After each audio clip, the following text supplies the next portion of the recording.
సూర్యుడు దిగవచ్చు. దృష్టి నిలబడేని నష్టపడు. దృష్టిలో ఉన్న సర్వ సృష్టి పుష్టంబును కాళికాంబ హంసకాళికాంబ. మనసు మాట బుద్ధి మార్గాలు వేరైన పలువజాతి వాడు పరమగణడు. మూటి నొకటి చేసి మోక్షము కనవలే కాళికాంబ హంసకాళికాంబ. గురుడు శిష్యుడొక గురుడు చేరిన నాడు పరమపదంబు చేరి బ్రతకగలరు. తమకు దారి చూపు తారక యోగంలో కాళికాంబ హంసకాళికాంబ. ఇందులో మనసు మాట బుద్ధి గురుడు శిష్యుడు దృష్టి ఇవన్నీ ఉన్నాయి. మనమంతా మానవులం. మనకి మామూలుగా అంతర్దృష్టి బాహ్య దృష్టి అంటాం. దాన్ని అంతర్ముఖము బాహ్యముఖము. బాహ్యానికి ఎంతైతే మనసు పోతుందో జ్ఞానేంద్రియాలు ఎప్పుడు బాహ్యాన్ని గురించి ఆలోచిస్తూ ఉంటాయో అనుభవిస్తూ ఉంటాయో అది ప్రకృతిగతమైన దృష్టి. వాటిని మర్చిపోయి ఆత్మను ఆత్మానందాన్ని మంచితనముల సుఖాన్ని మంచి గుణాల సుఖాన్ని లోపల పరంగా పోతూ ఉండేది లో దృష్టి. ఇక్కడ దృష్టి అనటము అంతర్దృష్టితోటి ప్రాపంచిక విషయాన్ని సత్యబద్ధం చేసుకునే దృష్టి నిజమైన దృష్టి. ప్రపంచాన్ని బాగు చూసుకోవాలి, ప్రపంచంలో మన నడతని సరి చేసుకోవాలి. అది సరి చేసుకుంటూనే వాస్తవానికి అంతర్దృష్టితో మనం అంతర ఆత్మను పరమాత్మను ఆత్మను దర్శించే స్థాయికి ఎదగాలి. మనమంతా మానవులు. సృష్టి మొత్తము 84 లక్షల జగన్వస్తులు ఉన్నట్టుగానే మన కాలస్తున్న ఈ పరిణామగతంలో మన పరిధిలో మానవులు అత్యుత్తమైనటువంటి జీవులు. మానవుడికే 3 రకాల దేహం ఉన్నది. మనకి స్థూల దేహం ఉన్నది, ప్రాణదేహం ఉన్నది, మనోదేహం ఉన్నది, దానికి కారణ శరీరమైనటువంటి ఆత్మ ఉన్నది. కానీ ఇతర వాటికి సూక్ష్మదేహము మనోలోకాలే ఉన్నాయి, ప్రాణలోకాలు మనోలోకాలే ఉన్నాయి. మనకి మానవులుగా ఎదిగినటువంటి మనకి ఈ దేహాల్లో ఆత్మ బుద్ధి పనిచేస్తుంది. కానీ మన భూమి మీద ఉన్నటువంటి స్థూల దేహం గల జీవులు బుద్ధి పనిచేయదు, ప్రాణం ఎక్కువ పనిచేస్తుంది, కొద్ది గొప్ప మనసు పనిచేస్తుంది. వాస్తవానికి విశ్వంలో ఏ ప్రాణి కన్నా కూడా మానవుడు ఎంత బలహీనుడిగా కానొస్తున్నా ఆత్మను చేరడానికి చాలా దృఢమైనటువంటి పునాదులు కలవాలని చెబుతున్నారు.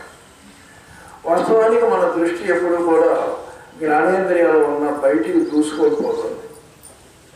మంచి దృశ్యాలు కావాలనో బాగా మంచి దృశ్యాలని మంచి దృశ్యాలుగా గ్రహించేవాళ్ళం చాలా కొద్దిమంది, చెడు దృశ్యాలను మంచిగా చూసేవాళ్ళం చాలామంది, చెడు మాటలను మంచిగా గ్రహించేవాళ్ళం చాలామంది. మంచి మాటలను గ్రహించే స్థితికి దిగటం అంతర్దృష్టికి ప్రథమం. మంచి దృశ్యాలను చూడటానికి మనం సన్నద్ధులు కావటం లోపల దృష్టికి మొట్టమొదటి మెట్టు. అట్లనే మన జ్ఞానేంద్రియాలు రుచి కోరుతున్నాం, వాసన కోరుతున్నాం, మంచి శబ్దం కోరుతున్నాం, దృశ్యాలు కోరుతున్నాం, స్పర్శలు కోరుతున్నాం. వీటన్నిటిని నడిపించే మనసు. మనసు ఎట్లా ఉన్నది? మాటగా కూడా ఉన్నది. సృష్టి మొత్తం కూడా మనసు మాట ఒకటే. మొట్టమొదటి ఓంకార స్వరూపమైనటువంటి పరబ్రహ్మ స్వరూపములో జ్యోతిర్మయ స్వరూపములో జ్ఞానమయమైనటువంటి స్థితి నుంచి పంచభూతాత్మక స్థితి వలన ఈ మనసు అనేటువంటి స్థితి వస్తూ ప్రాణము పదార్థం తయారైంది. కాబట్టి ఈ మనసు అనేటువంటి స్థితి మనకు అన్ని రకాలుగా పనిచేస్తుంది. ప్రత్యేకించి మనకు జ్ఞానేంద్రియ రూపంలో ఎక్కువగా పనిచేస్తుంది. మన ఇంద్రియాల కన్నా వాస్తవానికి పైన ఇంద్రియాల కన్నా లోపల ఇంద్రియాలు చిన్నది. చెవి కన్నా లోపల చెవి ఒక చిన్నది ఉంది. ఆ చిన్నది ఈ చెవి కన్నా గొప్పది. ధ్యానం చేస్తూ ఉంటే మనం బయట వినకపోయినా కానీ మనకు కావలసిన మాటలు వచ్చేటువంటి ఒక స్పర్శ ఉన్నది మన చెవులకి. అది దీనికన్నా గొప్పది. దానికన్నా మనసు గొప్పది.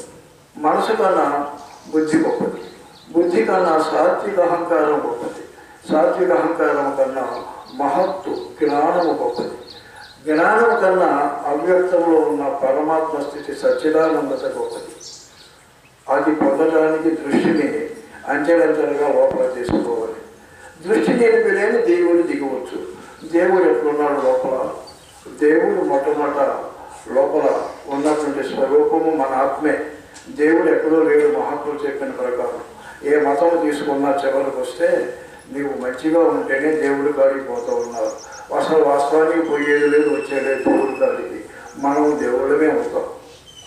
కాబట్టి మన మనసు మాట బుద్ధి సరైన స్థితిగా ఉంచుకొని వాక్కాయ కర్మలతో త్రికరణ శుద్ధితో ఎవరైతే పనిచేస్తూ ఉంటాడో, మాటని లూజు చేయకుండా మాటలో సత్యాన్ని కాపాడుకుంటూ నిజాయితీతో ఎవరైతే ఉంటాడో వాడు నిర్మలమైనటువంటి మనసు కలిగి నిర్మలమైన హృదయం వచ్చి అంతరాత్మ బయటకు వస్తుంది.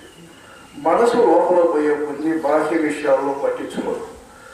మంచి మాటలు నేర్చుకునే కొద్ది పనికిరాని మాటలు మాట్లాడుతూ, మంచి మాటలు నేర్చుకునే కొద్ది బయట వాళ్ళతో అనవసరంగా తన యొక్క కాలాన్ని వ్యర్థపరచదు. బుద్ధి నేర్చుకునే కొద్ది ఎవరి యొక్క బాధ తాను ఓర్చుకోలేదు. బుద్ధి ఎప్పుడైతే పెరుగుతుందో తోటి వాళ్ళ తోటి జీవుల యొక్క ఆనందాన్నే కోరుతారు. మనసు అటు ఇటు తిరుగుతున్న మంచి బుద్ధి కలవాడికి దానిలో ఉన్న ట్రిక్స్ అని తెలుసుకొని మనసుకు లొంగదు. కానీ మనసు చెడుదైతే మాయ. మనమంతా కామ క్రోధ లోభ మోహం మహాశ్చర్యాలతో మదమాశ్చర్యాలతోటి ఈర్ష అసూయ ధర్మము ద్వేషము రాగము ఇలాంటి విషయాలతోటి ఎన్నో ఉన్నాయి. అష్టమదాలతో ఉన్నాం మనం. అష్టమదాలు అంటే డబ్బు ఉంది, సౌందర్యం ఉంది, విద్య ఉంది, బలం ఉంది, వయస్సు ఉంది, ఈ విధంగా కులం ఉంది, ఈ విధంగా అనేక రకాల మతాలు ఉన్నాయి. అష్టమతమే కాదు, ఎవరి మతం వాళ్ళని తుంచుతూ ఉంటుంది. అర్థం కాదు. కానీ నేను బలవంతుడు, డబ్బు ఉన్నవాడిని, అందగాడిని, వయసు గలవాడిని, విద్య గలవాడిని, నాకు ఎదురు లేదు. ఇవన్నీ మనలో దాక్కున్నటువంటి అంతర్దృష్టి లేని బయట మనసుకు పోగొట్టుకునేటువంటి స్థాయి. ఇవి కాక సప్త వ్యసనాలు ఉన్నాయి. మనలో వ్యసనాలు ఉన్నాయి. స్త్రీలు పురుషులు అంటే పరస్పరము ఓ విధంగా ధర్మరహితమైన విధానంతో ఓ విధంగా నడుచుకునే స్థితి మానవుల్లో ఉన్నది. అది తప్పనే స్థితి ఎవరూ తెలుసుకునే స్థాయికి వస్తే తప్పితే లోకమంతా అంతే కదనే స్థాయిలో పోతున్నారు. వాస్తవానికి సప్త వ్యసనాలలో స్త్రీ పురుష సంబంధము ధర్మము తప్పింది తప్పు. తర్వాత వేట. జీవులని కానీ మామూలుగా ఉండేటువంటి క్రూర మృగాలు ఇలాంటి ఇతర జీవులను కానీ హింసాపూర్వకమైన వ్యసనాలన్నీ కూడా తనని చెడగొడతాయి. తర్వాత జూదం. ఎవరైతే జూదంలో పడ్డారో ప్రపంచాన్ని అంతా కూడా మర్చిపోయి కుటుంబాన్ని చెడగొట్టేస్తారు. ఒక్కసారి అగ్నిగుణంలాగా ఇంటిని కాల్చేస్తారు. త్రాగని చెదలు పట్టిన పురుగు లాంటి వాడు. పానం అనేటువంటిది సప్త వ్యసనాలు. చెడు. దండపారుష్యం. ప్రతి ఒక్కరిని ఏదో ఒక విధంగా దండించి తన కింద మార్చుకోవాలనే స్థితిలో ఉండేది వ్యసనాల్లో ఒకటి. నేను పెద్ద రాజకీయవేత్తని, నా ఊరంతా నా కింద ఉండాలి, పల్లెలకు నేను జయించాలి. ఈ విధంగా తన యొక్క దుర్మార్గాన్ని ఎటుబడితోటి మార్చుకునేది వ్యసనం. అదొక వ్యసనం కింద మారింది. ఈరోజు రాజకీయవాదులంతా కూడా వచ్చిపై అదే స్థాయిలో ఉన్నారు. ఎంత మంచివాడైనా ఏదైతే చేయొద్దని చెప్పాడో వచ్చిన తర్వాత అదే చేస్తున్నారు. కాబట్టి అది ఒక పెద్ద వ్యసనం అయిపోయింది. అదే రాజకీయ వ్యసనం. ఈ మధ్య పత్రికల్లో కూడా ఎంత పార్టీ కానీ ఎంత గొప్పవాడు కానీ పూర్ణ పరిస్థితుల్లో ఏదైతే వద్దని ఒకరిని ఎదిరించాడో వాడు ఎక్కిన మనసుల 10 రోజులకే అదే చేస్తున్నాడు. తనకన్నా ఎవరైనా గొప్పవాడు అవుతాడని అంటే వచ్చిన నలుగురిలో వాడు పెద్ద అయిన తర్వాత తొక్కి పారేస్తాడు. ఇదంతా వ్యసనం. వేట. దండపారుష్యం. తర్వాత వాక్పారుష్యం అన్నాడు.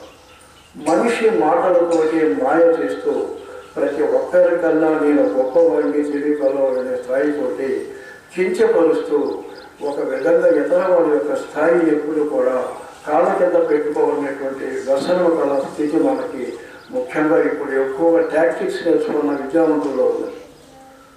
ప్రతి చోట కూడా ఇతర వాడిని తొక్కాలే మాటలతో. ఆ మాటల్లో ఉండేటువంటి విధానాన్ని అంతా కూడా ఓ విధంగా పనికి రాకుండా చేసి అవతల వాడిని కూడగట్టుకొని 10 మందిని నాశనం చేయాలి అనే స్థాయిలో నడుస్తున్నాం. ఇది పెద్ద వ్యసనమై కూర్చుంది. ఓకే, ధనదూషణం అనేది వచ్చింది వ్యసనం మనకి. ఇవన్నీ బాహ్య దృష్టులు. దృష్టి నిలపటం కాదు, ఉన్న దృష్టిని చెడగొట్టుకొని ఒకడు ఇన్నాళ్ళ నుంచి మంచివాడు వీళ్ళు త్రాగలిగితే అసలు దృష్టి పోగొట్టుకుంటున్నారు, ఒకడు జోదగాడైతే పోగొట్టుకుంటున్నారు, ఒకడు రాజకీయవాదైతే దృష్టి పోగొట్టుకుంటున్నాడు. ధనదూషణం.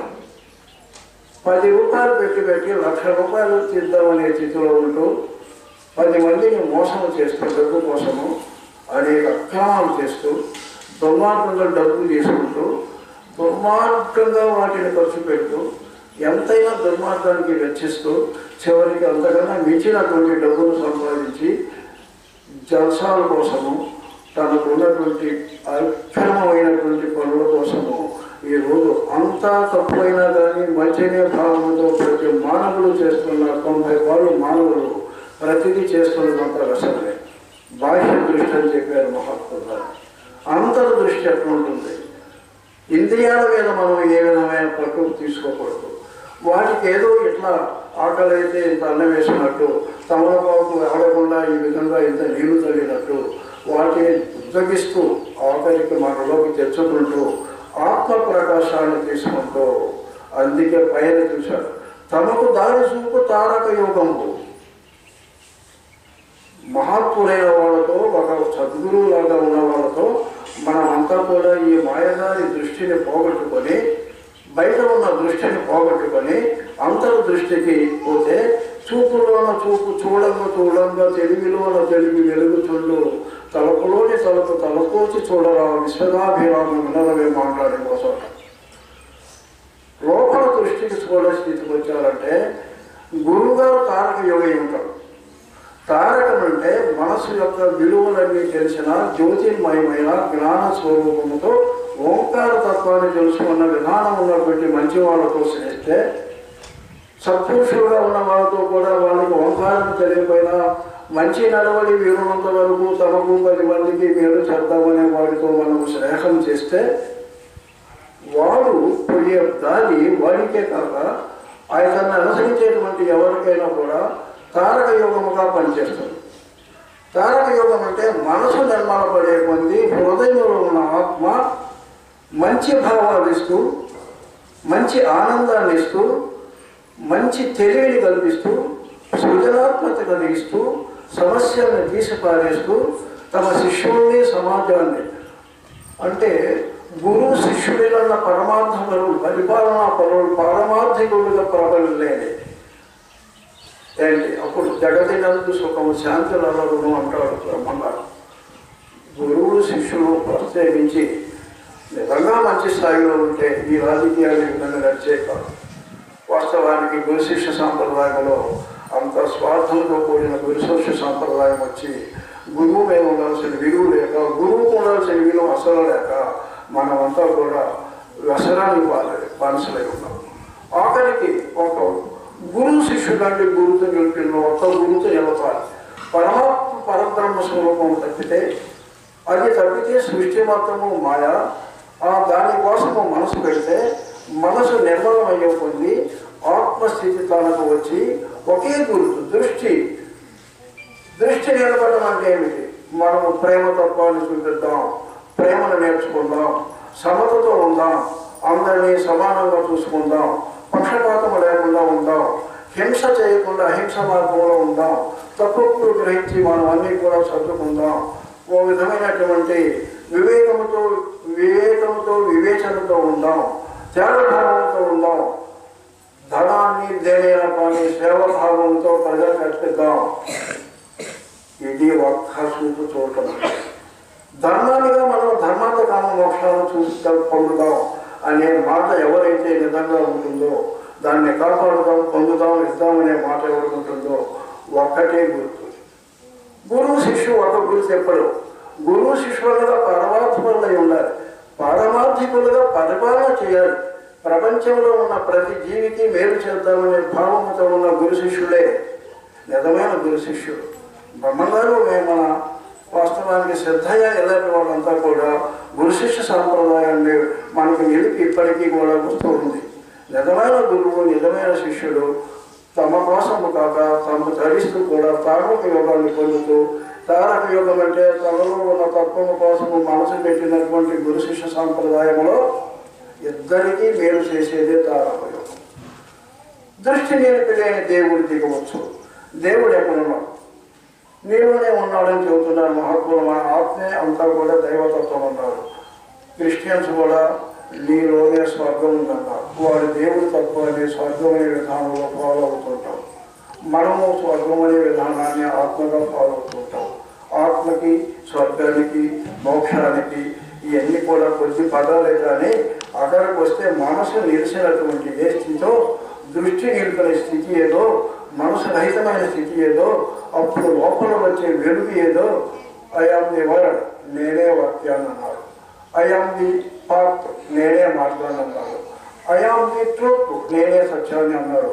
I am the light, I am the వెలుగు, నేను వెలుగుని అన్నాడు.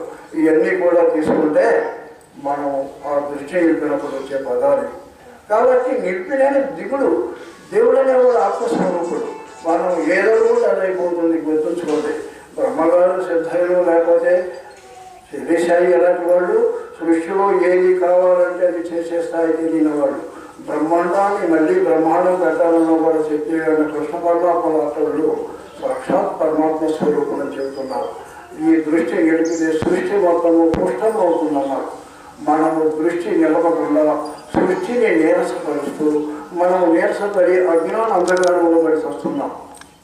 అందుకని మనం దృష్టి నిలబడాలి. మన దృష్టి బాహ్యభారం అవుతుంది.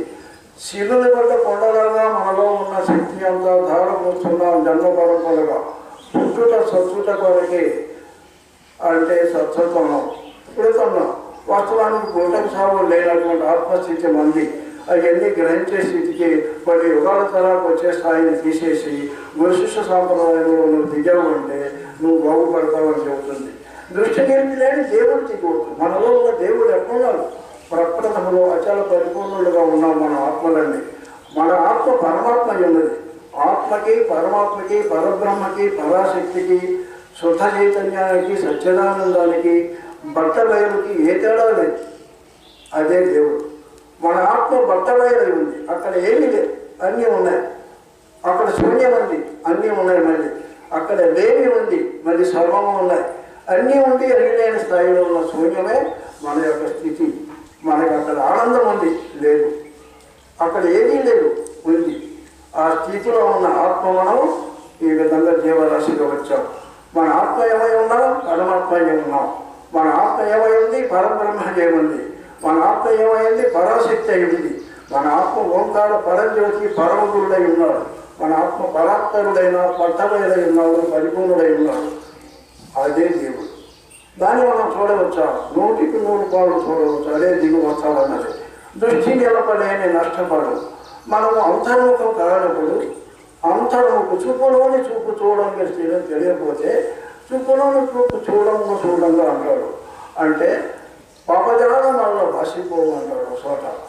లోపల ఉన్న ఆత్మశక్తి ప్రకాశించినప్పుడు, చూపులోని చూపు చూస్తూ బాహ్య దృష్టిని వెళ్ళినప్పుడు అహంకార భ్రాంతులతో కూడిన ఈ జగత్తు యొక్క మూలాన్ని చూసుకుంటూ అంతా వృత్తి పట్టలేదు.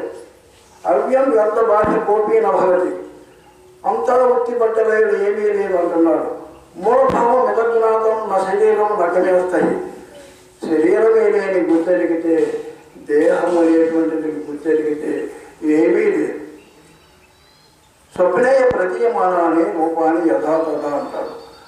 కళలో కాంచినటువంటి రూపాలన్నీ కూడా నిద్రలేస్తే లేనట్టుగానే ఈ ప్రపంచమంతా ఒక విధమైన మిథ్యగా కానొస్తున్న దైవమే పరమాత్మని తెలిసిన తర్వాత ప్రపంచమే దేవుడే ఉన్నాడు. కర్పూరదీప సంయోగం జ్యోతి రూపం యథాతథ అంటారు. ఓ చోట మనకున్నటువంటి మనస్సుని నిర్మలపరిచి కర్పూరంలాగా ఉంచి వాస్తవానికి సదాచారం అనేటువంటి ఒక పల్లెంలో పెట్టి మన జ్ఞానం అనే జ్యోతి నిర్మిస్తే మనసు శూన్యమైతే మిగిలేదు ఆనందం. ఆ స్థాయికి రావటమే దృష్టిలోని దృష్టి. నష్టపోవడం అంటే ఏమంటే మనలో ధర్మం తప్పినటువంటి ఇంద్రియ లాలసత అంతా పూర్తిగా నష్టపోయినాడు. ధర్మముతో కూడినటువంటి బాహ్య దృష్టి కొంతకాలానికి ఎప్పటికైనా పుణ్యము పెరిగి చివరికి యోగాన్ని పట్టించి అంతర్దృష్టికి తీసుకుపోతుంది. దృష్టి నిలపడానికి వస్తుంది. నష్టపోకుండా ఉండాలంటే మంచి ధర్మము, అర్థము, కామము, మోక్షం అనేటువంటి దృష్టితో మనము మన యొక్క జీవిత విధానాన్ని మార్చుకుంటే, శ్రమదము వైరాగ్యశీలతతో ఉంటే, వివేకముతో ఉంటే, సృష్టి అంతా కూడా ఏది మాయ అనే విషయాన్ని తెలుసుకుంటే కావస్తున్నట్టు అంటే ఎల్లలోకములు మాయ, ఎల్లు మాయ, కమలహీన పంచభూతములు మాయ, చంద్ర పంచభూతములు మాయ, తల్లిదండ్రులు మాయ, తాను మాయ. ఆ స్థాయి తెలుసుకుంటే వాస్తవానికి మనకి లోపలి స్విచ్చాన్ని అవుతుంది. మనలో ఉన్నటువంటి స్థితిని బాగా మనం గ్రహిస్తాం. ఏమిటంటే ఈశనత్రయాన్ని, వాసనత్రయాన్ని, మరి కర్మత్రయాన్ని, త్రిగుణత్రయాన్ని, మరి తాపత్రయాన్ని, వీటన్నిటిని ఎప్పుడైతే మనసు తెలియస్తూ ఉంటుందో దృష్టి లోపలిపోతుంది. భార్య పిల్లలు కరెక్టు, డబ్బులు కరెక్టు, సుఖాలు సంతోషాలు కరెక్టు, పదవి కీర్తులు కరెక్టు, ఇవన్నీ కామని కాదు. వాటిని ధర్మంగా వాడుకునే స్థాయి కొంతవరకు కరెక్టు. అవి నిజంగా వాడుకునే స్థాయికి వస్తే యోగానికి పోయేది కరెక్టు. యోగానికి పోయిన తర్వాత వీటి మీద శ్రద్ధ పోయేది కరెక్టు. శ్రద్ధ పోయిన తర్వాత జ్ఞానం వచ్చేది కరెక్టు. జ్ఞానం వచ్చిన తర్వాత అంటకుండా ప్రపంచానికి వేరు చేసేది కరెక్ట్. అంటే దృష్టి నిలిపితే సర్వ సృష్టి పుష్టంగా ఉంటుంది. బ్రహ్మగారి మహత్తులు ప్రపంచాన్ని బాగు చేయడానికి, సర్వ సృష్టిని కూడా దైవమయం చేయడానికి అంతర్దృష్టితో ఉన్న జ్ఞాన జ్యోతిని వెలిగించుకొని సర్వ సృష్టి కూడా వాళ్ళకి ఆత్మపరంగానే కావస్తూ ఉంటుంది. ఇది అక్కడ దగ్గర మాట. కాబట్టి వీటన్నిటిని పొందాలి అంటే మనకి ఎన్నో యోగాలు చెప్పారు. మాట, మనసు, బుద్ధి ఒకటి కావాలి. త్రికోణ శుద్ధితో కావాలి. మాట కొలది ఒకటి, మనసు కొలది ఒకటి, ఓజ కొలది ఒకటి, మాటలో ఒకటి. ఎట్ల కొలదు వ్యక్తి ఎలాగూ తనలకు విశ్వదాభిరామ గణమేమ. మాటలో ఒకటి, చెప్పేది ఒకటి, చేసేది ఒకటి, చూసేది ఒకటి, చూపించేది ఒకటి. శరీరం ఒక విధంగా ఉంటుంది, లోపల అంతరాత్మ ఒక విధంగా ఉంటుంది, కళ్ళు ఒక విధంగా ఉంటాయి, మాటలు ఒక విధంగా ఉంటాయి, బాడీ రీడింగ్ ఒక విధంగా ఉంటుంది, ఆలోచన లోపల ఒక విధంగా ఉంటుంది. ఇవన్నీ తీసుకుంటే దృష్టి నిలిచడానికి గుర్తులేదు. బ్రహ్మరంధ్రాన్ని కలిగేటువంటి దృష్టి కావాలి. బ్రహ్మరంధ్రాన్ని కలిగే దృష్టి కావాలంటే మనం ఏదో ఒక చోట కేంద్రంలో మనసు పెడితే హఠయోగంలో నిద్రపోయి ఏమో కొన్ని చూస్తావే కానీ మనసుని పాయలు పాయలు పాయలుగా ఇట్లా చేస్తూ, మనసులో ఉన్న మలినాన్ని ఏరిపోయి వస్తూ, హృదయాన్ని నిర్మలపరిచి మనసుని నిర్మలపరిస్తే మనసులోని ముక్తి మరేరుగా లేక మనసు చేత దిక్కి మాయమయ్యేది. మనసులోని ముక్తి మరీ ఎరువుల వలగా విశ్వదాభిరామేమో. కాబట్టి మనసు యొక్క స్థితిని మాటలు వచ్చిన మాటలనే కలుగుతున్న మణిమంత్రములు, మాటల పంచిక తెలిసిన మాటలనే కలుగుతున్న మహిళలు. మన మాటల్ని స్వస్థపరుచుకొని, మన బుద్ధిని స్వస్థపరుచుకొని, చేష్టల్ని స్వస్థపరుచుకొని, వాక్, కర్మ, మనసు, చేష్టలు ఇవన్నీ మనం తీసుకొని ఎవడైతే ఇష్టపెట్టి పోతూ ఉంటాడో వాడు దృష్టి నిలుపుతాడు. ఆ స్థాయిని కావాలంటే మనకి ప్రతి చోట కూడా సహాయం చేసే ఒక పరిణతి గల ప్రకృతి సిద్ధమైన అరేంజ్మెంట్స్ ఉన్నాయి. కానీ మనం దాన్ని పోగొట్టుకుంటున్నాం. ఆఖరికి మనం ప్రతి దాన్ని నేర్పేటువంటి స్థితి. సృష్టిలో ప్రతి అణువు కూడా, ప్రతి పదార్థం కూడా మనకి జ్ఞానం నేర్పే స్థాయిలోనే సృష్టి రచింపబడిందని మహాత్ములు చెబుతారు. అందుకే దత్తాత్రేయుడికి ఎలాంటి మామూలుగా అవసర లక్షణాల్లో ప్రతి పదార్థం 24 మంది గురువులుగా బాహ్య గురువులు ఉన్నారు. బాహ్యంలో కూడా దృష్టి నిలిపితే బాహ్యము కూడా మనల్ని గురువులు చేస్తుంది. బాహ్యములో కూడా సత్యం, శివం, సుందరాన్ని చూడవచ్చు. బాహ్యములో సత్యాన్నే చూడవచ్చు, శివాన్ని మంగళకరమైన దాన్ని చూడవచ్చు, సౌందర్యాన్ని మహాప్రీతిగా చూడవచ్చు. మనమంతా సౌందర్య రూపం, ఆత్మస్వరూపం. ఆత్మ సత్తు చిత్తు ఆనందం, అస్థి భాతి ప్రియం, సత్యం, శివం, సుందరం. ఇది 9 పదార్థం ఆత్మ. ఈ ఆత్మకి మహత్తరమైనటువంటి శక్తి ఉన్నది. దానిలో ఎంతో గొప్పతనం ఉన్నది.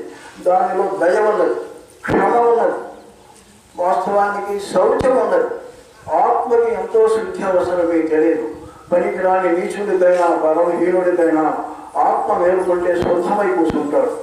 ఆత్మలో అధీనత్వం ఉన్నది, అది ఎప్పుడు కూడా దీనపడదు. ఆత్మలో ఎప్పుడు అదంబత్వం ఉన్నది, ఎప్పుడూ కూడా గడవపడదు. ఆత్మలో ఎప్పుడు జ్ఞానం ఉన్నది, అది ఎప్పుడూ కూడా తరగదు. అది పోసేది కాదు, తీసేసేది కాదు.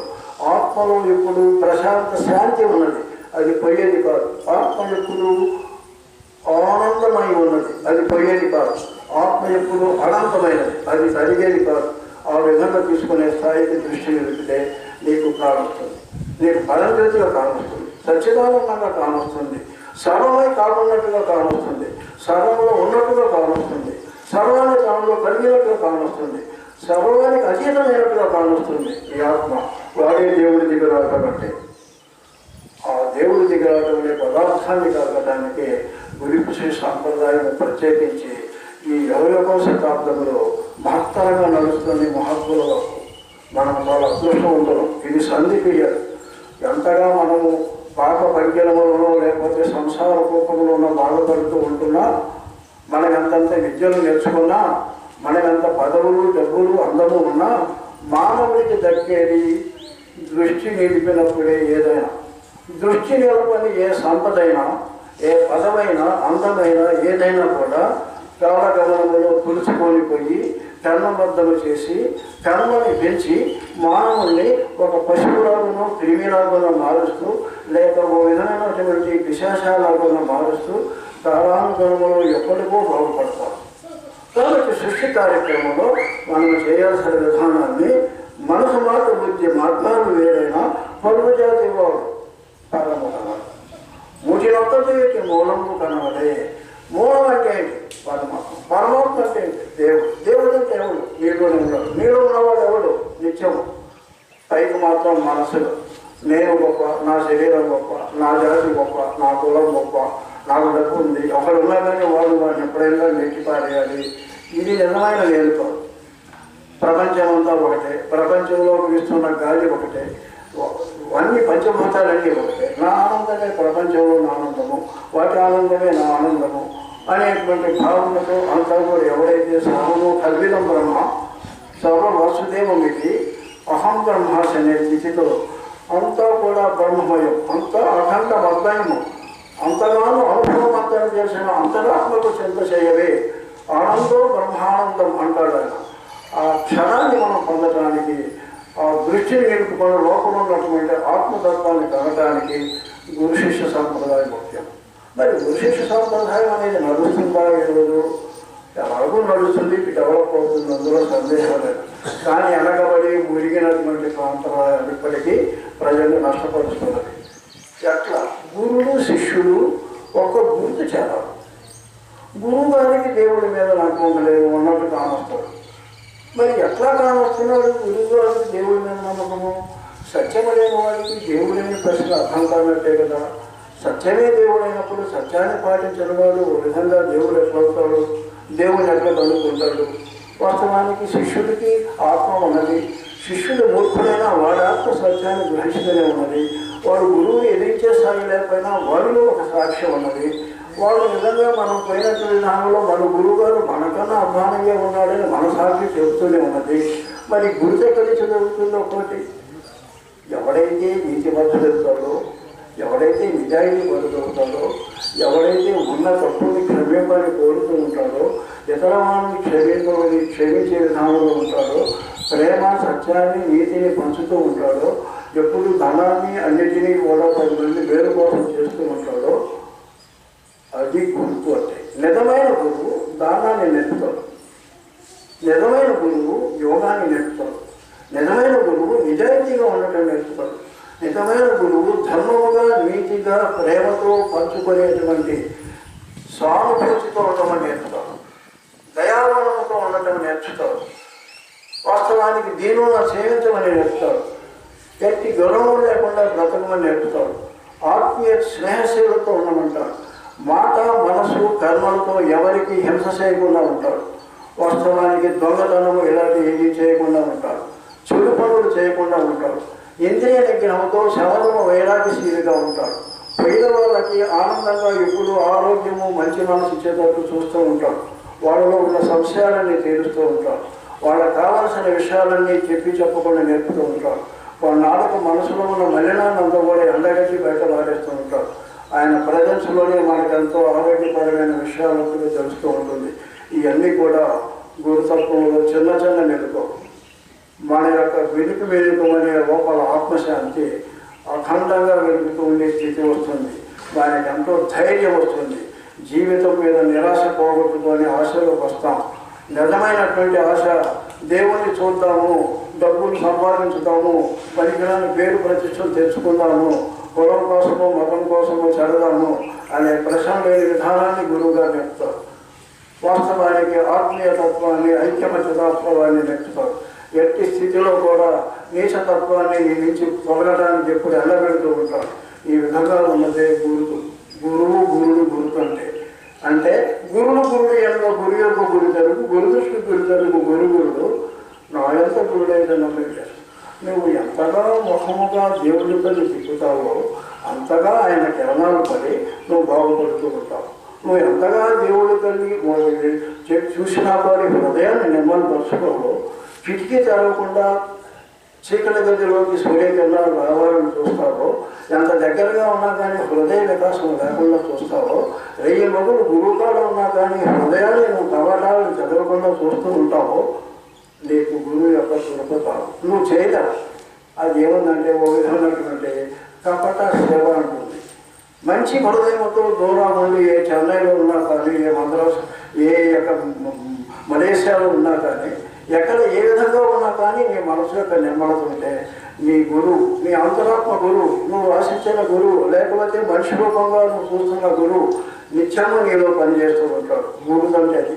అతను చెప్పిన విధానాన్ని ఎప్పుడు మరవకుండా నీలో ఉన్న మనసును ఎప్పుడు కూడా తెగేసుకుంటూ సత్య విధానంలో ఉన్న ఫలితాన్ని అనుభవిస్తూ ఒక విధమైన సహజానందంతో కూడినటువంటి సృజనాత్మక స్థితిని గురువు యొక్క ప్రమేయంలో పొందుతూ నిత్యము నీకు జాగ్రత్త స్వప్న సుషుప్తావస్థల్లో గురువు యొక్క విధానాన్ని గ్రహించేటువంటి స్థితిలో నీవుగా నీ ఆరాన్ని మార్చుకునే స్థితికి వస్తే నీలో ఉన్న ఆత్మీయ గురుడే వెలుగుతాడు. ఆ గురువుగానే ఆ గురువే నీవు అవుతావు. లేకుంటే అయిపోయే పని కాదు. నీలో తారక యోగము కావాలంటే, నీలో ఉన్న ఓంకార పరబ్రహ్మ జ్యోతి చూడాలంటే గురువు యొక్క సాంప్రదాయ సిద్ధమైన విషయాల్లో నడుస్తూ శిరిడి సాయి లేదు, బ్రహ్మగారు లేదు ఇప్పుడు. కానీ వాళ్ళని మనం నిత్యం అనుసంధిస్తూ ఉంటే వాళ్ళు మీరు ఆత్మరూపంగా ఉండి సర్వమయులైనటువంటి జ్ఞానస్వరూపులుగా వెలుగుతున్నారు కాబట్టి, విరాట్రూపులై నీలో ఉంటున్నారు కాబట్టి, నీ ఆత్మకు కావాల్సిన ఎప్పుడూ కూడా సౌలభ్యాన్ని ప్రేరేపిస్తున్నారు కాబట్టి, నీ ఆత్మని ఎప్పుడు ఎండబెట్టే స్థాయిలో ఉంటే నీ ఆత్మని ఆత్మజ్ఞానముతో జ్యోతితో నిండబెడుతూ ఉంటారు. అది గురువు యొక్క గుర్తు ఒకటే కావటం. కాబట్టి మాటలతో కాకుండా మనం చేయాల్సిన ప్రతిదిని గురువుని మనం శుశ్రూష చేస్తాం. షిరిడి సాయిని మనం గురువుగా పెట్టుకున్నాం. ఆయన ఎక్కడ శుశ్రూష చేస్తాం? లేదు షిరిడి సాయిబాబు బ్రహ్మగారు ఉన్నప్పుడు ఒక 9-10 మంది ఆయనకి చిన్న చిన్న సహాయం చేసుకుంటూ ఆయన కాళ్ళు కూర్చుంటే, వాస్తవానికి సేవ అంటే ఏంటి? కారణాచార్యులు ఎదుగుతారు. అంటే గురువుల కారుణ్యం ఎవరు కోరుతుందో వారి భాగ్యము కలని దేవతలకైనా అంటున్నాడు స్వాతంత్రయుడు. కారణాచార్యుడైనటువంటి మహాత్ముడి కాళ్ళు చేరితే అలాంటి చేరిన వాళ్ళ యొక్క మహత్తరమైనటువంటి అదృష్టము దేవతలు కూడా లేదన్నారు. వాస్తవానికి గురుడనగా పరబ్రహ్మే పరమిస్తారు. అలాంటి వాళ్ళని ఆఖరికి గురుడుతోనైన పరమతాడుకును బ్రహ్మలోకమతుడు పట్టి చూపు చేయి చాచి తట్టి చీకటి బాపురాంటారు. అక్కడ మనసుని ఎక్కడే తప్పించావో గురుభావం వెలుక్కుండిన గురువులు తానేమి ఎరువు గురు లేకుండా గురువుల వర్ణము తెలియదు. గురువుల నిగ్రహములు ముఖ్యం. ఎప్పటి నుంచి గురు సాంప్రదాయంలో ఉన్న చీకటి కోణంలో ఉండబట్టి గురువు విషయాన్ని మనకు అర్థం కాకుండా పోతున్నామే. కానీ కొద్ది గొప్ప గురువుకి ఇచ్చే విలువ తగ్గ విలువ కూడా ఇచ్చే గురు సాంప్రదాయం మనలో లేదు. కాబట్టి ఇప్పటి నుంచి గురు సాంప్రదాయాన్ని ఎవరైతే బాగా నమ్ముతారో వాళ్ళకి కావాల్సినంత ఫలితాలు వస్తాయని మహాత్ములు బల్లబుద్ధి చెప్పారు. 20వ శతాబ్దం నుంచి ప్రత్యేకించి 21వ శతాబ్దంలో నువ్వు నిర్మలంగా పని చేసుకొని పోతూ ఉంటే శ్రీశైలి లాంటి వాళ్ళు ఇలా కలుగుతూ కూడా ప్రపంచవ్యాప్తంగా మనకి వారికి ఆరాధ్య దేవుడుగా ఎందుకు మారుతున్నానంటే నువ్వు నిజమైన ఆర్తితోటి దేవుడిని నమ్మినట్లుగా గురువుని నమ్మి గురువే దైవము దైవమే గురువు నీ ఆత్మీయ అన్ని అనే ప్రశ్నలో ఎప్పుడైతే నిజంగా నడుచుకునే స్థాయి వస్తుందో నాకు దేవుడు దిక్కు నడినాల ముందున్ననే స్థితిగా రేపు చుక్క వంటి వెలుగు దిక్కు అనే స్థితి మానవుడు ఈరోజు ఎక్కడున్నా ఇంట్లో ఉన్నా బయట ఉన్నా ఆఫీసులో ఉన్నా పొలంలో ఉన్నా ఎక్కడ ఉన్నా దిక్కులేని స్థాయిలో ఉన్నాడు కాబట్టి నాకు కావాలి దిక్కని ఎప్పుడైతే అడుగుతున్నాడో నీ కాడు గురువు వచ్చే ఉన్నాడు వాడు ఎవడు మీలో ఉన్న ఆత్మ కాబట్టి విషయానికి వస్తే గురువు అనేటువంటి స్థితిని మనం గుర్తు ఒక్కగా తీసుకుంటే వాస్తవానికి మనకు లోపల ఉన్న పరమాత్మ మన ఇద్దరిని గురువు గారిని శిష్యుల్ని ఎప్పుడూ ప్రోత్సహించుకుంటూ ఒక చంటి బిడ్డని ఏ విధంగా తల్లి కాపాడుతుందో ఆ విధంగా దేవుడు మనల్ని కాపాడుతాడు. తారక యోగాన్ని ఇచ్చి మనందరినీ కూడా ఓ విధమైన ధన్యులు చేసి ఇప్పుడు ఉన్నటువంటి యోగం వెనక రోజుల్లాగా ఎవరికి వాళ్ళు మోక్షానికి పోవడం కాదు. ప్రపంచాన్ని మోక్షానికి పోయిన దాకా తన చివరి ఆఖరి శ్వాస వరకైనా మానవుడుగా ఉంటూనే తన దైవతత్వాన్ని నిత్యం అనుభవిస్తూనే ప్రతి జీవికి ప్రతి ఒక్క స్థూల వస్తువు అయినటువంటి అచరాచర అనేటువంటి ప్రతి వస్తువుకి బండకు కూడా ఒక విధమైన మేలు కొలిపించేటువంటి ఆధ్యాత్మిక అతిమానస స్థితిని ఎవడైతే పొందుతాడో వాడే ధన్యజీవి, వాడే దేవుడు దిగి వచ్చినవాడు, వాడే దేవుడైన వాడు. కాబట్టి ఆ స్థాయికి లేదు అంటే నష్టపోతారు. ఆ స్థాయికి దిగితే దృష్టి నిలిపిలేని దేవుడు దిగవచ్చు, దృష్టి నిలపకుండా నష్టపోవు. దృష్టిలోన సర్వ పుష్టవుతుంది. ఏది సృష్టి మొత్తము పుష్టైపోతుంది. మనం ఎప్పుడైతే దేవుని గురించి ఆలోచిస్తామో మన ఎదురున్న సృష్టి మొత్తము బాగుపడుతూ వస్తుంది. ఎప్పుడైతే దేవుని చూసామో సృష్టి మొత్తాన్ని బాగుపరిచే స్థితి మనలో వచ్చేస్తుంది. ఎప్పుడైతే సృష్టిని బాగు చేస్తున్నామో ప్రతి వస్తువు సృష్టిని బాగు చేసే స్థితిగా మారుతూ వస్తుంది. అదే ఇప్పుడు ప్రపంచంలో ఉన్న గురువుల యొక్క సత్తా. అప్పుడు మనసు, మాట, చూపు, చేష్టలు అన్నీ కూడా దైవపరమై ఉంటాయి, సొంతంగా ఉండవు.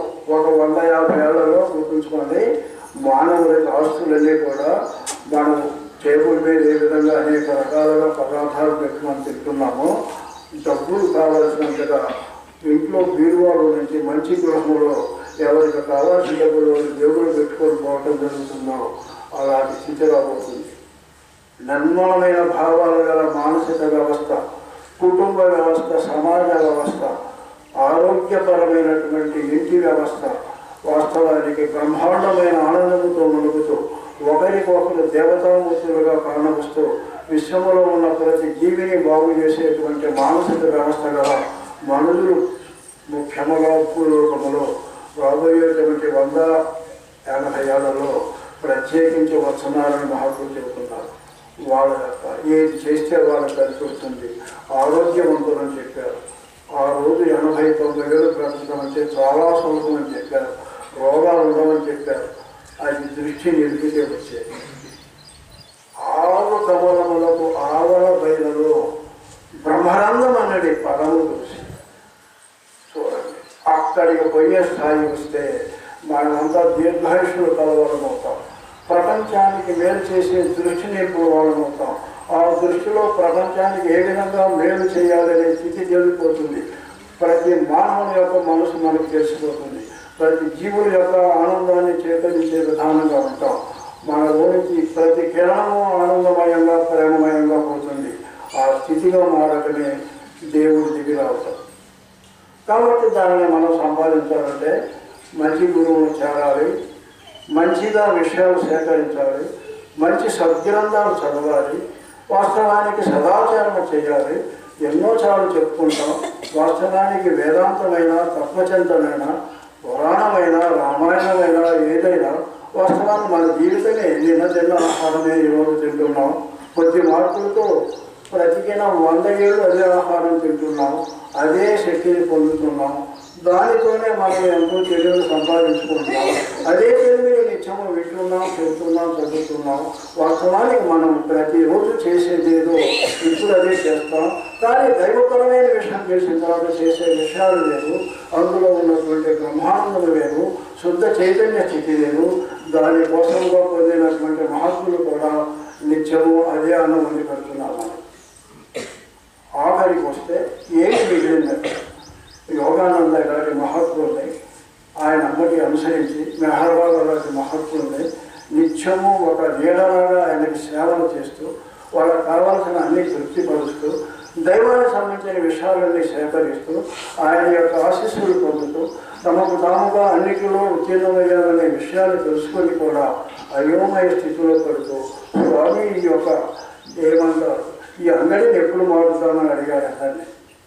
అక్కడికి వస్తే ఉన్న విషయము దేవుని యొక్క దృష్టి విషయంలో ఉన్నటువంటి పరిణతిని ఇంకా పొందని స్థాయిలో ఉన్నాం. వాస్తవానికి దేవుడి దృష్టి దిగితే అక్కడ పొందింది లేదు, పొందాల్సింది లేదు, ఏమీ లేదు. సృష్టి కార్యక్రమం నడుస్తూ పోతుంటుంది. దానినే సృజనాత్మకత అన్నాడు. సృష్టి కార్యక్రమంలో ఉండే ప్రతి క్రియని సహజానందంలో ఉంటాడన్నాడు. దానినే ఆత్మానుబోధ అన్నాడు. అదే దేవుడి దగ్గర అవుతాడు. నిత్య జీవనము అన్నాడు. నిత్య జీవనం అంటే ఇదిగో మనం నిత్య జీవనంలో ఉన్నాం. ఈరోజు మంచివాడు కానీ చెడువాడు కానీ అన్ని నిత్య జీవనంలో ఉన్నాం. ఎవడైతే ఈ క్షణంలో ప్రకృతిలో ఉన్న ప్రతి ఒక్క విషయాన్ని త్యజించి కేవలం ఆనందంతో దైవదర్శనంతో సర్వ అనుభవము చైతన్య రూపంలో తెలుస్తూ ఉంటాడో వాడు వెనక కానీ ఇప్పుడు కానీ ముందు కానీ ఒకే చైతన్యంలో ఉండేటువంటి స్థాయిలో ఉంటే రాబోయే రోజుల్లో జన్మ ఇచ్చినా అదే చైతన్యంలో ఉంటాడు. కాబట్టి వాడికి ప్రకృతి లేదు, దేవుడు లేదు. అది నిత్య జీవితం. నిత్య జీవితం అనంతం, దేవుడు అనంతం, ప్రకృతి అనంతం. ఇది దేవుడి విషయం మనం చెప్పింది. దేవుడు దేవుడే. వాస్తవానికి ఆంజనేయ స్వామి ఆయన సద్గురుమూర్తి. రాముడు కన్నా గొప్పవాడిని రాముడే పోగొట్టుకున్నాడు. అయ్యా నేను ఆంజనేయ నేను కారకుడు, నాకు ప్రపంచ విషయాలతో ఎప్పుడు నడుపుంటుంది. వాళ్ళు ఏడిస్తే నేను ఏడవాలి. క్రీస్తులాగా కూడా నేను ఏడిస్తే నా ఆడబోతున్నా. నేను క్రీస్తులాగా వచ్చి ఆడబోతున్నా. ప్రపంచంలో అందరిలాగా వచ్చి ఆడబోతున్నా మహాత్ములాగా. కానీ నువ్వు ఏడ్చేవాడి కాదు. నువ్వు ఏడ్చినా నిజమైన ఏడుపు కాదు, నా ఏడుపు నిజమైన ఏడుపు కానీ అది కాదు. నువ్వు పరబ్రహ్మ స్వరూపమైన సద్గురుమూర్తివి. నేను మామూలుగా దేవతా స్వరూపం వచ్చిన పరమాత్మను, కానీ నాకన్నా నువ్వు గొప్పవాడు. మరి అలాంటి గొప్పవాడు ఆంజనేయ స్వామి వచ్చేటువంటి బ్రహ్మకల్పంలో మళ్ళీ ఏమవుతున్నాడు పాపం, ఆయన బ్రహ్మగా తయారవుతున్నాడు. ఇదే దృష్టి నిలుపుతాం. అంటే దృష్టి ఎప్పుడు కూడా ప్రపంచంలో అటు ఇటు ఇటు ఇటు నిలుపుతూ అసలు దృష్టి వచ్చినా కూడా ఆ పని అంటే ముగ్గురు మూర్తులు అంటే కాళ్ళ ముందు లేవు, కడిగేదగా లేక ముగ్గురీత వాడు మునిగిన నలుగు ఈదనన్న నగుబాటు కాదుకో విశ్వనాథనామం మాట్లాడారు. ఈ ప్రపంచము లేక జగన్నాటకము లేక విశ్వనాటకము లేక బ్రహ్మాండ నాటకం అనే విధానంలో ఎంతసేపు దేవుడు దిగి వచ్చినా కానీ దేవుడి క్రియలో దేవుడిలో కానీ అంటకుండా దేవుడి స్థితిలోనే పోతూ మనం ఎప్పుడు దేవుడనే ఉన్నాం. అంతవరకు పోవాలి. అదే దిగిరాకుంటే దేవుడు అంటే దేవుడు ఎందుకు ఆడుకుంటున్నాడు? అనేక బ్రహ్మాండాలను ఎందుకు ఆడుతున్నాడు? ఎందుకు విశ్వంలో ఆడుతున్నాడు? విశ్వంలో ఉన్నటువంటి సూర్యమండలాలను ఎందుకు ఆడుతున్నాడు? కోట్ల కొద్ది సూర్యమండలాలు విశ్వంలో ఉన్న ప్రతిదాన్ని ఎందుకు స్వీకరిస్తున్నాడు? ఆ విషయాన్ని అర్థం చేసుకున్నవాడు వాడు దేవుడు దిగి వచ్చి దేవుడు అయ్యే కూర్చుంటాడు. మనకి నందనారని సొరకాయ స్వామి యొక్క శిష్యుడు ఉండేవాడు. ఆయన ఆ తిరుమలలో ఎక్కడో మారుమూలైనటువంటి మరి జనులు కేకారణ్యంలో లోపలున్నటువంటి పురోగమకాల ప్రాంతంలో ఉన్న ఒక గుహలో నివసిస్తూ ఉంటాడు. అప్పటికి ఆయన 300-400 ఏళ్ళు బ్రతికినవాడు. ఆ ప్రాంతమైనటువంటి తిరుపతి ప్రాంతంలో మరి వాస్తవానికి ఆ ప్రజలు చాలా అదృష్టవంతులు. ఆ ప్రాంతం అంతా వచ్చే నారాయణవనం అనే స్వామి తిరుగుతూ ఉంటే ఈయన సొరకాయ స్వామి ఆ నందనాలు కూడా వస్తుండేవాడు. సొరకాయ స్వామి శిష్యుడు నందన ఒక 50 ఏళ్ళు అటు ఇటు సమకాలం. నందన చిన్నవాడైనా ఈయన వచ్చిపై 405 ఏళ్ళు బ్రతికారంటారు. ఆయన తగ్గిన మన ముందు నాలుగులా కామొస్తాడు. మన ముందు స్నానం చేసి తగ్గిన నామాలు పెట్టుకుంటాడు. అంతదైపోతాయి.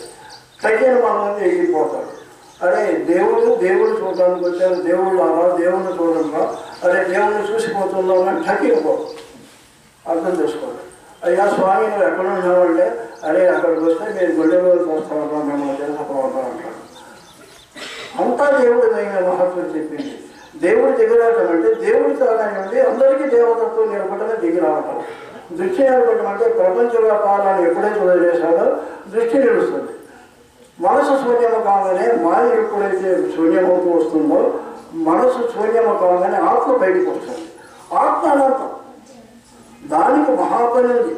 ఒక్కొక్కరు బాగా చేస్తే వనరులు బాగా చేయాలి, వనరులు బాగా చేస్తే రాజ్యాన్ని బాగా చేయాలి, రాజ్యాన్ని బాగా చేస్తే ప్రపంచాన్ని బాగా చేయాలి, ప్రపంచంలో ఉన్నటువంటి మానవులంతా బాగా చేస్తే చెట్లను బాగా చేయాలి, చెట్లను బాగా చేస్తే పెట్టలను బాగా చేయాలి.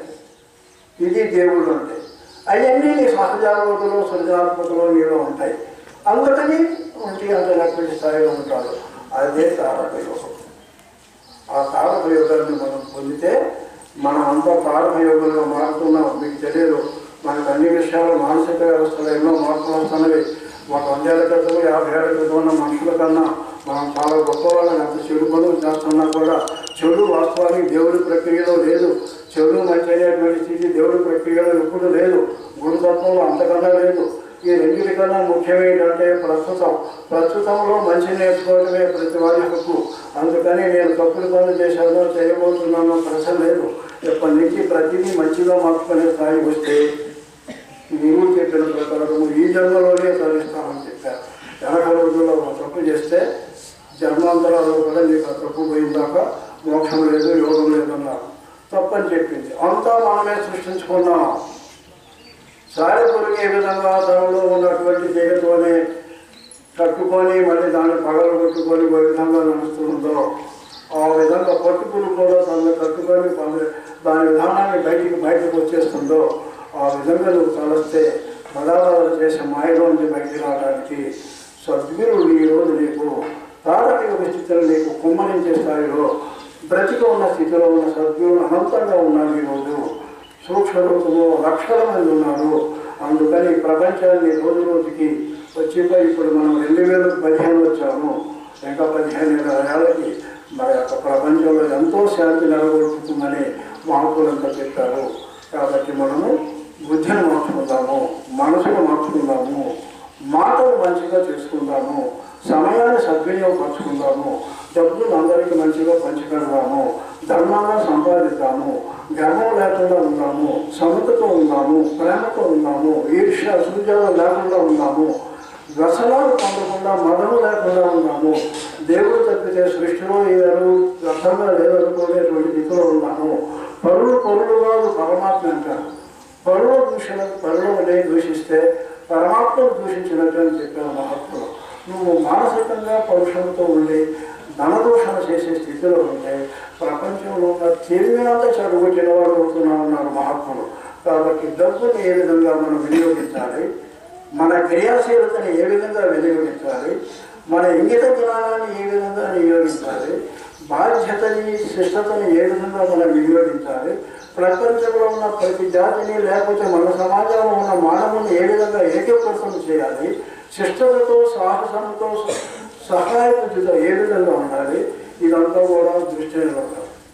కాబట్టి యోగంలో ప్రపంచమంతా ఏమీ లేదు అని సద్గుణుల పఠన చేస్తూ సదాచారం చేసుకుంటూ సత్యతను చేసుకుంటూ సత్సంగం చేసుకుంటూ జపము చేసుకుంటూ అన్నీ కూడా మనం సంకీర్తనాలు చేసుకుంటూ తపము చేసుకుంటూ మరి ఆరోగ్య సూత్రాలు అన్నీ చూసుకుంటూ ఓ విధమైనటువంటి మానసిక వ్యవస్థను కట్ చేసి ధ్యాన వ్యవస్థను పెంచుకొని ఆత్మ అంతరాత్మ విషయాలు చేసుకొని ఎవరైతే మనసుని మాయను తెగేస్తాడో అప్పుడు దేవుడైపోతాడు.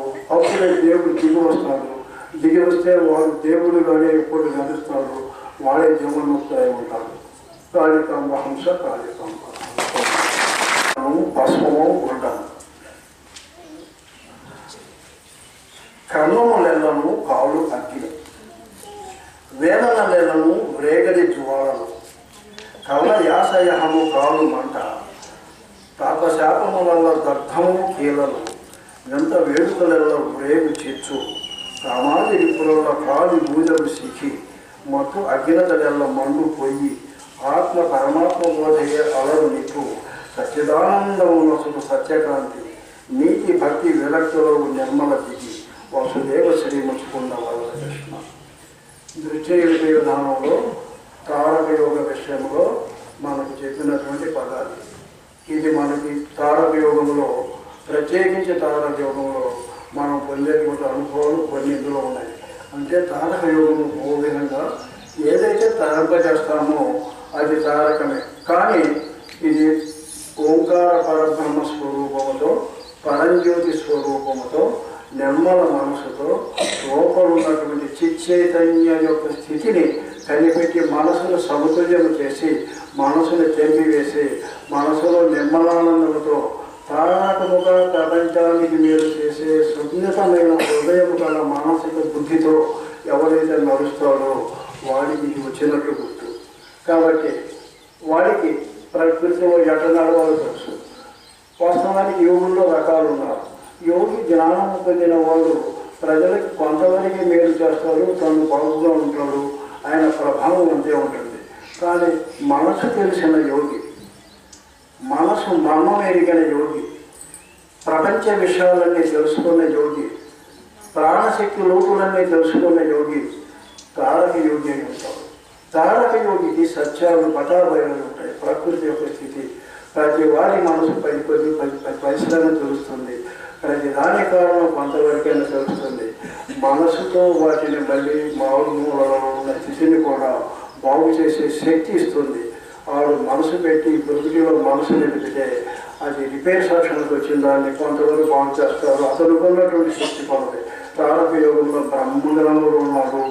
ఏదో 4 గురువు బాగు చేసుకుంటూ జ్ఞానాన్ని పొందిన మామూలు గురువు ఉన్నాడు. వాస్తవానికి కొంతైనా సముద్రమైనా సాగరైనా మానవులకు మంచి చేసేదే. కానీ వాస్తవానికి ఏదో గుర్తుకుండా లాంటి విషయాలన్నీ కూడా నిజమైన ఆత్మతత్వం కాదు.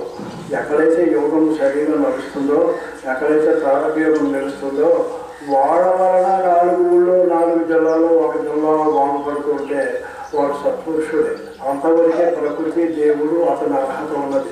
కాబట్టి ప్రపంచానికి వెళ్ళేటువంటి సద్గురు లాంటి వాళ్ళ యొక్క ఛాయలన్నీ కూడా ప్రాంతీయ విషయంలో ఉండేటువంటి స్థితి అనేది ముఖ్యమనేది వాళ్ళు చెప్పారు.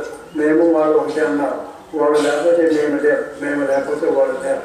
కాబట్టి సాగర కాలం మన పొలానికి వస్తే చిన్న కాలం ఎందుకు నేనే ఉంటానంటే ఊళ్ళు ఉండిపోతాయి.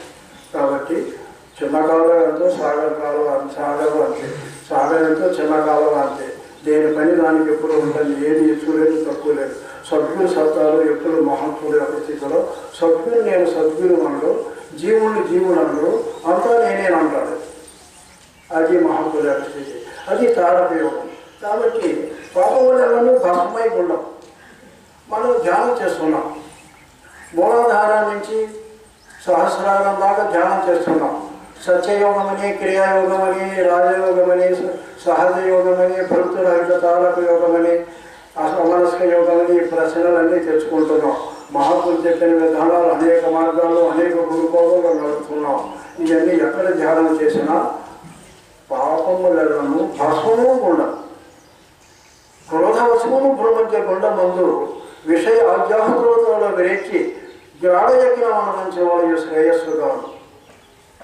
అష్టకోణం ఉన్న ఆమండమే కానీ కష్టమైన కొండ కాల్చలేరు.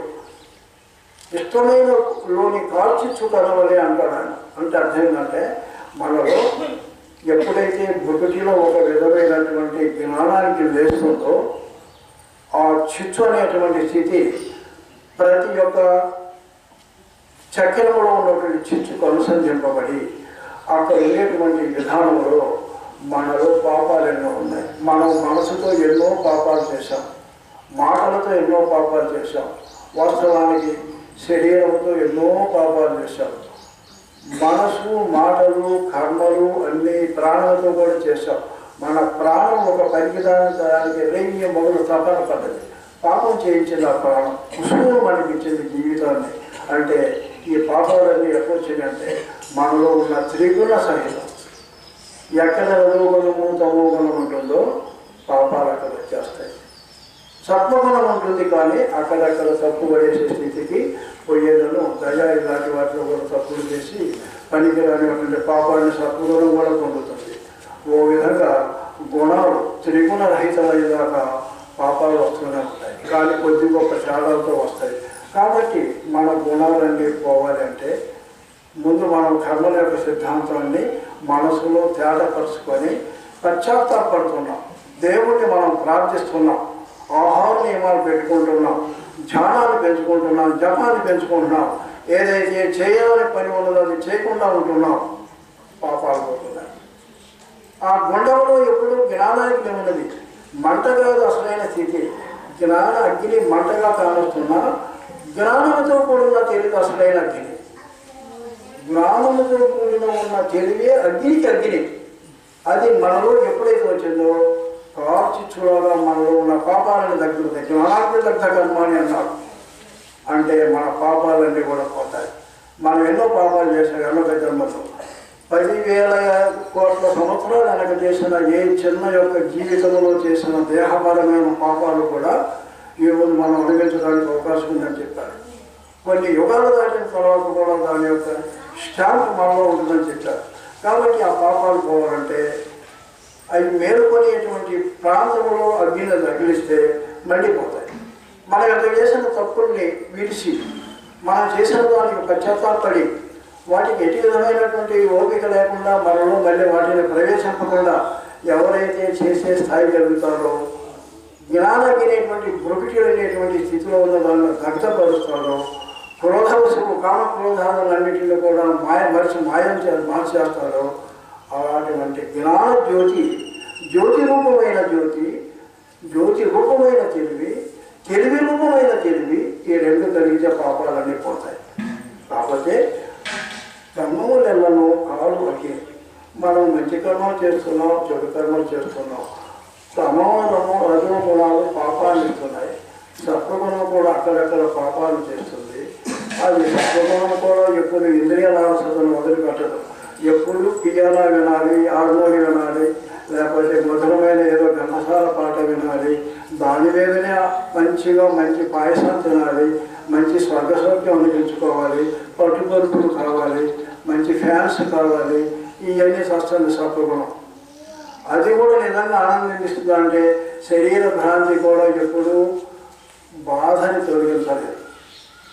ఎంత అందగాడైనా, ఎంతటి మంచిగా విధానంగా ఆరోగ్యవంతుడైనా కొన్నాళ్ళకి మార్చిపోతారు. ఏది క్షణం కాదు, క్షణం నుండి పోవచ్చు. ఎప్పుడో తాను సంసారం ఎటుదను. వాస్తవానికి ఇప్పుడు ఏమవుతుందో, రేపేమవుతుందో ఎవరికి తెలియదు. వాస్తవానికి ఎప్పుడు భూకంపం వస్తుందో తెలియదు, ఎక్కడ పోతే ప్రమాదం వస్తుందో తెలియదు. కాకపోతే ఒక బొడ్డురాయిలాగా 100 ఏళ్ళు బ్రతికామనుకో, ఆ రాయికి మనకి తేడా లేకుండా బ్రతికి వచ్చిన లాభం ఎందుకు కూడా అర్థం కాకుండా వస్తున్నాం. చివరికి మనం పెంచుకున్నటువంటి మమతాన్ని పెంచుకొని, మనకు ఉన్నటువంటి కోరికల్ని భ్రాంతులు పెంచుకొని కర్మల్ని పెంచుకుంటాం. పుణ్యలోకములకు పోయిన పోకగా పోవు వారు వచ్చి పోవుచుందరు. మంచి పనులు చేస్తున్నాం, కొంచెం పాల్గొనలు చేస్తున్నాం, మంచి లోకాలకు పోతున్నాం, మానవ లోకాలకు వస్తున్నాం, మంచి లోకాలకు పోతున్నాం, మానవ లోకాలకు వస్తున్నాం. మానవుడు మంచివాడైనా ఊళ్ళో ఉంటే ఎంత బాధపడుతున్నాడో గుర్తుంచుకోండి. వాడి పరిసరాల్లో ఎంత బాధపడుతున్నాడో గుర్తుంచుకోండి. మంచివాడికి కూడా రోగాలు వచ్చి ఏడిపిస్తున్నాయి, విరోధాలు వచ్చి ఏడిపిస్తున్నారు, ఇతర వైరులు వచ్చి మనల్ని చంపి మన అవసరం తీసుకొని పోతున్నారు. ఇదంతా దేహములతో ఉన్న భావం ఉన్న మనుషులంతా కూడా కట్టుబడ్డాడే. కానీ వాస్తవానికి దేహాన్ని కూడా బంధించేటువంటి సత్వగుణం కూడా కర్మే. త్రిగుణాలు వేసేసుకోవటువంటి స్థితిని ఆ విధం పోతే త్రిగుణాలు పోగొట్టుకునేటువంటి అగ్ని ఉన్నది, మనలో జ్ఞానాగ్ని ఉన్నది. ఆ జ్ఞానాగ్ని రగిలిస్తే అందులో త్రిగుణాలన్నింటినీ వచ్చిపోయి కర్మలన్నింటినీ నాశనం చేసే స్థితికి వచ్చేటువంటి స్థితి తారక యుగంలో ఉన్నది. పోతే వేదనలను రేగని జ్వాలలు, లోపల కనకన వండేటువంటి అగ్ని గోళ జ్వాలలు మనం ఎప్పుడైతే చూస్తామో, లేకపోతే అనంతమైనటువంటి సూర్యమండలాల యొక్క జ్యోతులు చూస్తామో, చంద్రమండలాల జ్యోతులు, తారక మండలాల జ్యోతులు, మనులు ఎలాంటి జ్యోతులు చూస్తామో, అనేక పుష్పవనాల యొక్క జ్యోతులు చూస్తామో, రత్న ఖచ్చితమైనటువంటి దీపమాలికలు చూస్తామో, ఇవన్నీ కూడా చూసే కొద్ది మనకి ఎన్నో బాధలు పోతాయి, స్వర్గ సౌఖ్యాలు అనిపిస్తాం. అప్పటికీ కూడా ఆ కర్ణ తేలకపోతే బ్రహ్మానందాన్ని ఇచ్చేటువంటి సౌఖ్యం మాత్రం రాదు. కానీ మనలో ఉన్న వేదాలు చాలా భాగం పోతాయి. అనేకమైనటువంటి దివ్యమైనటువంటి స్వర్గానందాన్ని ఈ జీవితంలోనే మానవ రూపంలోనే పొంది మళ్ళీ అక్కడ పోయి మళ్ళీ అనుభవిస్తాం. కానీ కర్మలు తీరం. కర్మలు తీసేయాలంటే జ్ఞానం రావాల్సిందే. జ్ఞానం వచ్చిన దానికి గుర్తు తిరిగిన నాశనం కావాల్సిందే. ఆ స్థాయిని మనం ఉండేటువంటి స్థితి లోపల ఒక అగ్ని ఉన్నది. దాన్ని సహించాలి, దాన్ని గ్రహించాలి, దాన్ని పొందాలి. అది పొందితాక నీకు ఏ విధమైన తృప్తి ఉండదు. నీకు ఏ విధమైనటువంటి ఆనందం ఉన్నా నిలిచి నిలవకుండా ఉంటుంది. ఆ శిఖరాన ఉండి కాలం వచ్చి అందకుండా ఉండేటువంటి స్థితిని చూడాలంటే ఇక్కడ చూస్తున్న జ్యోతులన్నిటినీ మరిచి, ఇక్కడ చూస్తున్న స్వర్గానందాలను మరిచి అసలైన శిఖరం మీద పోయేటువంటి 7 కొండలమైన దాన్ని చూద్దామనే భావంతో ఎవడైతే నడుస్తూ ఉంటాడో అదే నిజమైన అగ్ని. ఆ స్థితికి పోవాలి ఎవరైనా. పోతే కలయాసయాసము కావులు అంట. మనలో అసత్యం ఉన్నది. ఎప్పుడు తప్పుడు మాటలే. నిజంగా మనం అనుకునే భావాలు 100కి 95% తప్పక మనం ఏదైనా ఎస్టిమేట్ చేసేది తప్పు, మనం మాట్లాడేది తప్పు. సత్యం ఎరిగిన వాళ్ళు ఎవరు లేరు. సత్యాన్ని పలుకుతున్నామంటాం. సత్యానికి సంబంధించిన మాట మనలో 5% వస్తే గొప్పది. అహంకారము మహా గొప్పది.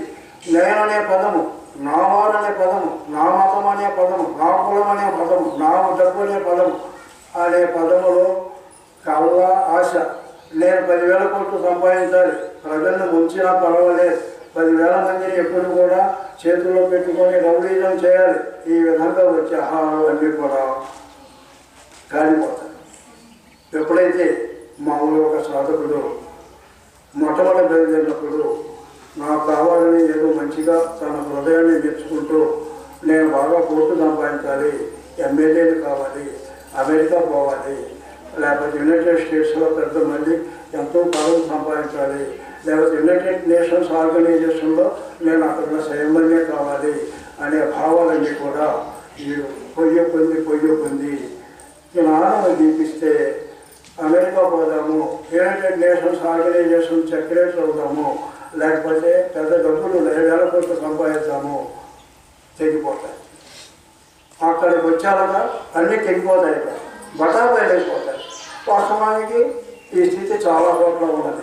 మనం నేర్చుకునే పెద్దవాళ్ళలో కొంత దూరం వచ్చిన తర్వాత అంతా కళ్ళని సృష్టి విధానాన్ని మొత్తాన్ని వదిలేసే స్థాయికి ఎదిగిన అదృష్టవంతులు చాలా మంది ఉన్నారు.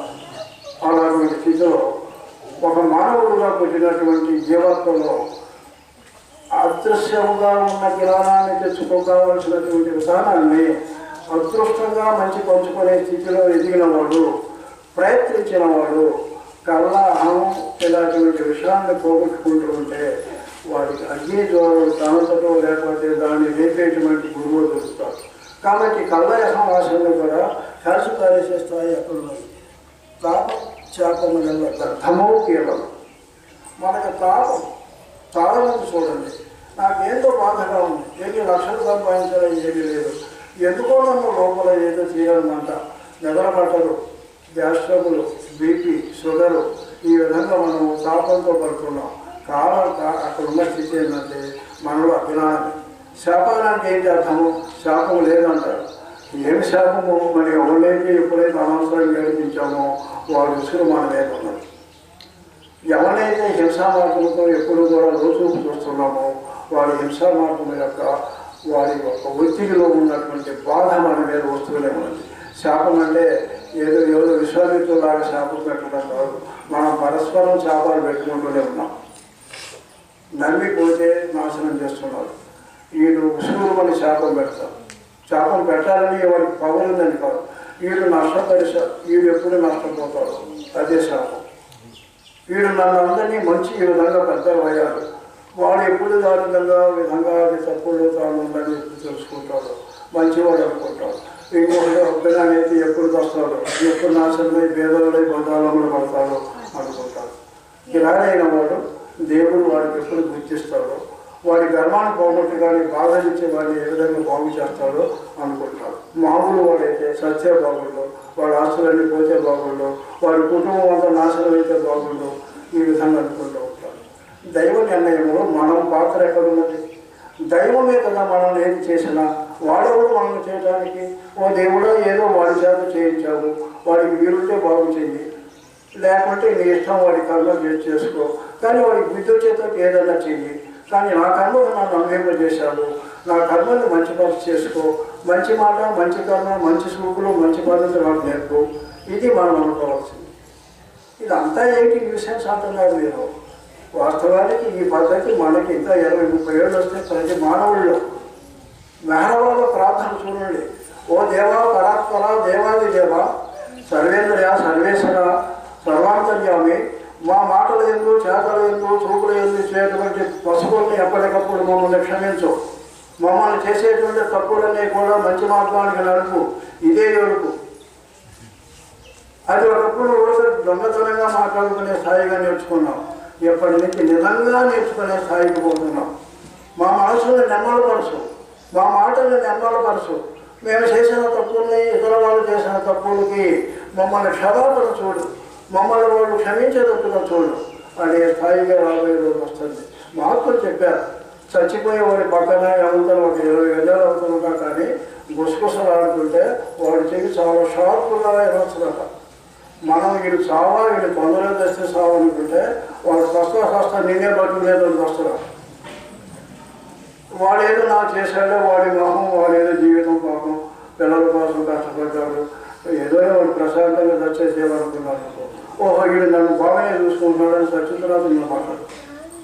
అందుకని ప్రతి దానిలో కూడా దైవతత్వానికి మనం అనుసంధించి మన ప్రాణానికి, మన ధర్మానికి నష్టం వచ్చినప్పుడు తప్పితే దేనికి హింస చేసే స్థాయి మనం లేకుండా ఉంటే మనకి వచ్చేటువంటి స్థితి శాపాలు ఉంటాం, తాపాలు ఉంటాం. మన పద్ధతిని దేవుడికి అర్పిస్తే వాస్తవానికి మనకి కీడు చేసిన వాడు ప్రకృతి ఖచ్చితంగా వాడికి కీడు చేస్తుంది. మీకు అర్థం చేసుకోండి. మనం ప్రత్యేకించి వాడికి ఏదో చేయాల్సిన పని లేదు, మనం ధర్మం తప్పాల్సిన పని లేదు, వాడు తిట్టాడని మనం తిట్టాల్సిన పని లేదు, వాడు కొట్టాడని మనం కొట్టాల్సిన పని లేదు. కానీ చంపుతాడు, చెడగొడతాడంటే ధర్మానికి నిలవాలి. అది అక్కడ శాపము, తాపం ఇవన్నీ దగ్ధమైపోతాయి అక్కడ. వాస్తవానికి కృష్ణ పరమాత్మ లాంటి వాళ్ళు, సమర్థరామదాస్ లాంటి వాళ్ళు, మహాత్ములైన వాళ్ళు ప్రపంచంలో హింసని కూడా వద్దని కూడా మరి ఓ విధంగా యోగ ప్రక్రియలో యుద్ధాన్ని కూడా వెనక ప్రేరేపించారంటే ధర్మస్థాపన కోసం చేశారు. అందులో కూడా శాపాన్ని, తాపాన్ని చెడగొట్టడానికి చేశారు. ఆ దగ్ధపరిచి యూనియన్ చేసి ప్రతి వారిని మంచిగా మార్చడానికి, అధర్మాన్ని కూర్చడానికి చేశారు. ఆ టైంలో ఎప్పుడైతే మానవులో ఉన్న అధర్మం అంతా నాశనం అవుతుందో ప్రకృతిలో ఉన్న ప్రపంచమైన సౌందర్యం అంతా బయటకు వస్తుంది. ఆ స్థాయిని మనం కనిపెట్టాలి. కాబట్టి విషయానికి వస్తే ఎంత వెతుకలలో రేపు చెప్పు పోతా ఏదైనా మందు తెద్దామని పోతే వివరాలు పోతుంటే కొండమూడి సెంటర్లో సర్కస్ లాంటి బజార్లు నడిస్తే ఆ సచ్చేది కూడా మర్చిపోయి మందు లేకుండా ఉంటున్నాం వేడుకల్లో. రాజకీయ మాటలు నేర్చుకుంటూ ఉంటే పని మీద పోతాం, ఆ రోజు పని కూడా మర్చిపోయి తగాదులు వచ్చి తాళం పట్టుకునే స్థాయిగా వేడుకగా ఉంటున్నాం. ఏదేదో వింత మాటలు చెబుతుంటే ఉంటున్నాం. ఈరోజు మనం చూసే పిక్చర్లన్నీ వింత కోసం చూస్తున్నాం. ఇంకొక విధానం ఫస్ట్ పాయింట్ ఏడుపుకోవడం చూస్తున్నాం. ఏడుస్తున్నాం. ఏడిసే విధానం మన జీవితం అంతా ఉండి కూడా మనం ఎంత డబ్బులు కలవాళ్ళమైనా, అన్నీ ఉన్నవాళ్ళమైనా ఏడితే మన జీవితం అయి ఉండి కూడా నిత్యము టీవీలు కాదు కూర్చొని నిత్యము ఏడుస్తున్నాం, వేడుకగా నవ్వుతున్నాం. ఆ వేడుక నవ్వులో కూడా హింసే కానొస్తుంది. గుర్తుంచుకోండి, మనం చూసే జోక్స్, కామెడీ కూడా హింసే మనం చూస్తుంది. ఒకరిని ఏడిపేయడమో, తాను ఏడుచడమో ఈ విధంగా చూపిస్తున్నాడు. వింత వేడుకలంతా కూడా గురేసి పారేస్తాయి. అక్కడ వింతతో వేడుక ఏం లేదు, ఒకటే వింత వేడుక. దైవం చెంతనగల వాళ్ళందరినీ చూస్తే అబ్బా ఎంతగా ఉన్నారని వింతపడాలి. వాళ్ళ యొక్క విధానంలో కూర్చొని వాళ్ళ విధానంలో దైవపరమైన విధానాన్ని వెళ్తే వేడుక. సతీమాయిని కూడా నష్టపరిచే వాళ్ళము టయాన్ని వేస్ట్ చేస్తున్నామని మహాత్ములు పుస్తకాల్లో రాశారు. మహాత్ములు రాసిన పుస్తకాల్లో ఈరోజు మానవుని చెడగొట్టేటువంటి ప్రప్రథమైనటువంటి పరికరము టీవీ, సెల్. ఈ రెండు చెప్పేశారు. రేపు టీవీ, సెల్ తారకయోగంలో నువ్వు తెచ్చుకోవాలన్నాడంటే నీకేమి కావాలో చెప్పే సెల్ నీలో ఉంది, నీకేమి కావాలో నేర్పే తారకయోగం నీలో ఉంది. అది వస్తే అబ్బాయికి ఇక్కడ నుండి అమెరికాలో కూడా మనము ఆరోగ్యం సరి చేయవచ్చు, మనం సెలవులాగా మాట్లాడవచ్చు. అది సత్యం. ఈరోజు మనం చేస్తున్న వింత వేడుకలన్నీ కూడా మనల్ని హృదయాన్ని నష్టపరుచు నేను చెబుతున్నాను. మన మాటలు కాదు, మహాత్ముల మాటలు. ఆ విధంగా చెప్పుకొని ప్రమాద విపుల గాలి గూడెదైపోతుంది. మనలో కామము క్రోధం